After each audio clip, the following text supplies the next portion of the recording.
Good morning. It is good to be here. I had this image as we were singing the responsorial psalm of all of you coming to church today. Coming from Lampeter, from Willow Street, from Mannheim, from Peckway, from wherever. Coming from the four corners. And as you were driving your cars on the way to church, or as you were walking through the streets of Lancaster, you and your families were singing. You were singing our responsorial song. Let us go rejoicing to the house of the Lord. And you were smiling in your cars, walking the streets, you and your children filled with jubilance. Let us go rejoicing to the house of the Lord. Now imagine that every week you did that. I'd be looking at smiling faces when we began Mass, rather than the serious looks I get. It is good to be here. As we celebrate the solemnity of Jesus Christ, the King of the universe, commonly known as the Feast of Christ the King. Unlike the rest of Ordinary Time, our last Sunday of Ordinary Time is always this feast day. And unlike the readings in Ordinary Time, where we follow chronologically through one of the Gospels, this year it was Luke. The coming year, we begin next weekend, will be Matthew. And then while we follow the Gospels chronologically, the Old Testament is chosen to match the Gospel, to support the Gospel, as is the responsorial psalm. The second reading usually follows one of St. Paul's epistles, and it just follows it through, so it doesn't always connect with the other readings. Unlike the regular ordinary season, on this thematic celebration, all the readings support our celebration of Christ the King. And so I thought I would move slowly through them. First, we come to the second Samuel, chapter 5, verse 1 through 3. I kind of wish it went from 1 to 4, because the fourth verse says, David was 30 when he began his reign, and he reigned for 40 years. And that 30 is sort of like a number that we should have in the back of our mind, because that's when Jesus began his public ministry. So already, in the verse that the church skipped, there's a tie between King David and Jesus. Of course, we know that Jesus is of the Davidic line. But anyway, in this letter from 2 Samuel, we have the anointing of King David, the greatest of the Old Testament kings. And the whole people anoint him. He's not anointed like other kings in other nations. He is to be their shepherd. He not only defends them in battle, but he is to shepherd them, to guide them, to lead them. He is to also be a spiritual leader.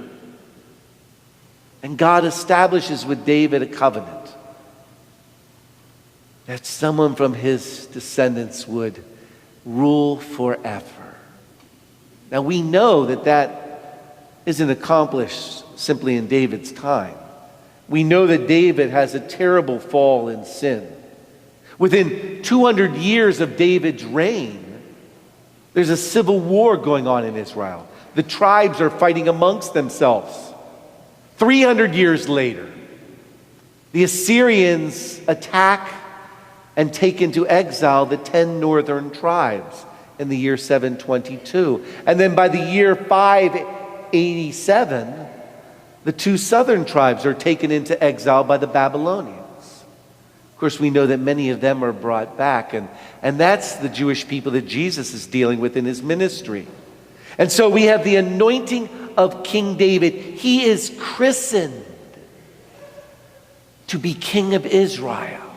And the promise is made, but when we see the disillusionment of the tribes of Israel, We can be disheartened. But the prophets during that time pointed out that a king would come and restore Israel, which leads us into our responsorial psalm today with the tribes of Israel going up to the house of the Lord. How would God accomplish that? He accomplishes it through a new covenant. The Samaritan woman, the woman at the well, comments to Jesus, your people worship on Mount Zion. We worship on Mount Zerin. And Jesus corrects her. He says, the time is coming when they will no longer worship here or in Zion, but they will worship in spirit and truth. In the new covenant, God will go out to all of his children throughout the world, to the lost, and disperse 10 tribes of Israel, and to the pagan nations, to the Gentiles.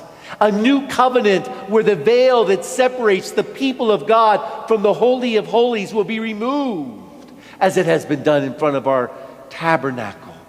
And the very presence of God will be with his people, that you will not merely simply have to travel to Jerusalem, to the temple on Passover and Pentecost and the Day of Atonement, but that you will be able to come weekly into the very presence of God in churches throughout the world.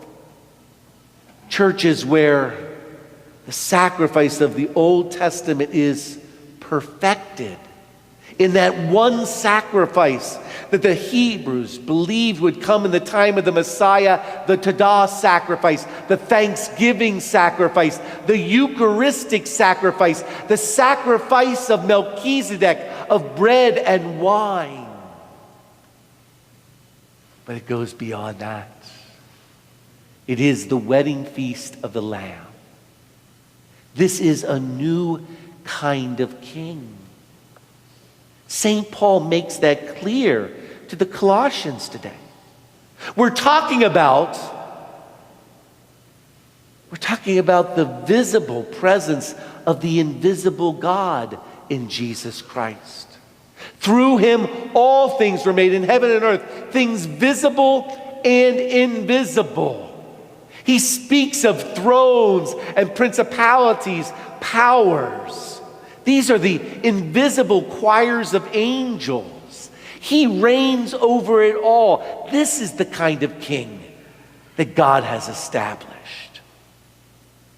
And to be saved, St. Paul tells us, requires that we transfer ourselves from the dominion of darkness, from that kingdom of darkness, of remaining in ignorance, and we enter into the kingdom of the beloved Son of God. This is St. Paul's message to us today, that we are to place ourselves under the reign of Christ. And how is this new king to bring this about? Now we're in the gospel. The church chooses a passion narrative for this celebration of Christ, the King of the universe. Look at the context. It's all about his kingship. They're questioning, you're the King of the Jews? Then save yourself. You're the chosen one? Save yourself. He saved others. Why doesn't he save himself? They're still in darkness. They're in the kingdom of darkness. They do not realize the victory of Christ, the power of God's love. It has nothing to do with him and has everything to do with you.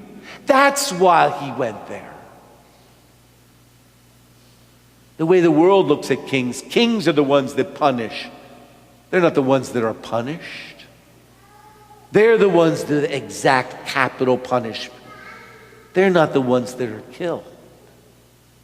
And yet, in God's plan, his beloved Son, the King of the universe, chooses to mount this throne to lay down his life, that we might have life with him forever. It puts us in an unusual situation. Now remember, all of us have sinned. All of us can place ourselves in the position of the two thieves, one to his left and one to his right. The question is, what kind of a sinner are we going to be? Are we going to be the kind of sinners that doubt, that remain in the dominion of darkness, or are we going to enter into the kingdom of the beloved Son of God? In the midst of our trials, when we're struggling, do we doubt God? Doubt his power to save us? To get us through this valley of darkness? Do we revile Christ and curse him? Or are we like the good thief, who in the midst of his own suffering, in the midst of barely being able to breathe, sees in the one beaten and bleeding beside him, sees in him Christ, the victory of God's love? Jesus, remember me when you enter into your kingdom. And Jesus' response to one who sees him as a king: today you will be with me in paradise, in the garden, where I make all things new. Notice Jesus doesn't say, today you will be with me in the kingdom. He's already in the kingdom. Christ is reigning from his cross, and the good thief has subjected himself, placed himself, entrusted himself to the King of the universe, of all powers, the King who is in control of life and death, the King who rules over visible and invisible realities. And his reward is paradise.